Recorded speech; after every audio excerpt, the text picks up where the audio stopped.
Few dogs in history have sparked so much debate, admiration, and controversy as the American Pitbull Terrier and the American Staffordshire Terrier. Bred from the same roots, these two breeds have followed different paths, one remaining a working powerhouse, the other evolving into a show champion. But what truly separates them? And where does the blue nose and red nose pit bulls fit into this picture? This is the story of string, loyalty, and the fight for a breed's reputation. Our story begins in the 19th century with the bull and terrier, the cross between the Old English bulldogs and various terriers. These dogs were bred for bull baiting, bear baiting, and even ratting contests, and later pit fighting, a brutal yet popular blood sport in both Ireland and England. But when dog fighting was outlawed in the UK in the 1800s, many immigrants brought their prize dogs here to America, where their legacy would truly take shape. Now, quickly, let me go over some key figures and bloodlines that have to do with the pit bull, starting with John P. Colby, one of the most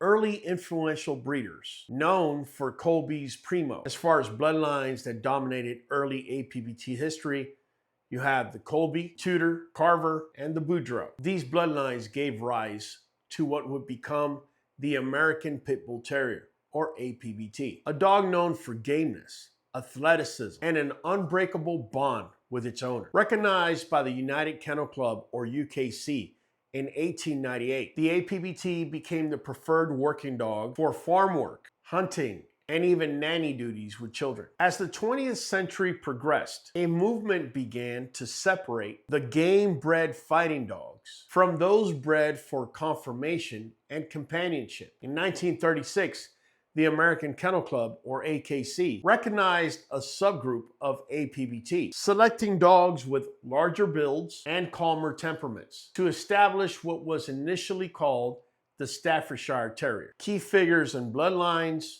of this newfound breed were none other than Wilfred Brandon and Clifford Ormsby. They played major roles in shaping the Amstaff into an AKC recognized breed. Early bloodlines included the Ruffian, Expert, and Tacoma. By 1972, the AKC officially renamed the breed to the American Staffordshire Terrier to distinguish it even further from the APBT. Unlike the APBT, which was a UKC working line breed, the Amstaff was refined for show competition, as well as family companionship and therapy work. Now, if you've been in the pit bull community any length of time, you've likely heard of the blue nose, red nose debate. But what do these terms actually mean?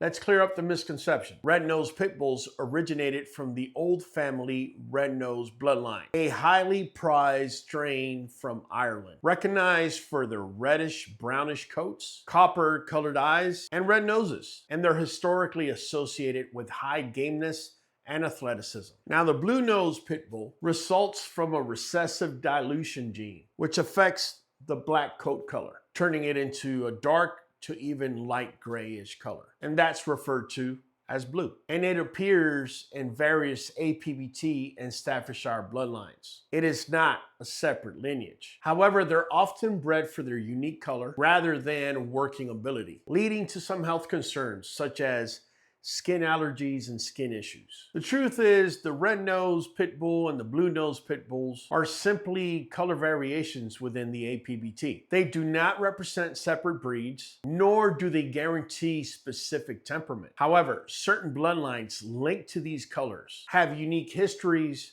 and reputations. In 2007, the Michael Vick court case brought national attention to APBT abuse. Before he became a symbol of animal cruelty, Michael Vick was one of the most electrifying players in American football. As quarterback of the Atlanta Falcons, he was the highest paid player in the league, and he pulled in tens of millions of dollars in endorsements. But it all came to an abrupt end 2 years ago when police raided a farm Vick owned in Virginia and uncovered an illegal dogfighting operation. He eventually pled guilty to bankrolling the enterprise and participating in every aspect of it, including killing dogs that refused to fight. And that was the reason I cried so many nights, and that put it all into perspective. You cried a number of nights? Yeah. About? What I did, being away from my family, letting so many people down, let myself down, not being out on the football field, being in a prison bed, in a prison bunk, writing letters home. You know, that wasn't my life. That wasn't the way that things were supposed to be. And all because of the so-called culture that I thought was right.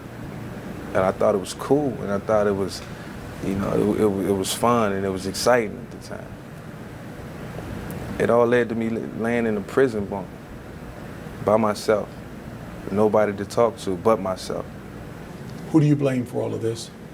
I blame me. And in the 2020s to present, more efforts to promote responsible ownership and rehabilitation have taken place. Today, passionate owners and breed advocates are working tirelessly to restore the true image of these breeds as loyal, intelligent, and loving companions. Choosing between these two breeds. On the APBT side, you have more athletic, higher energy, best suited for active lifestyles and working homes. Whereas the Amstaff is stockier, calmer, and is great for families and show enthusiasts. However, both require responsible ownership, training, and socialization.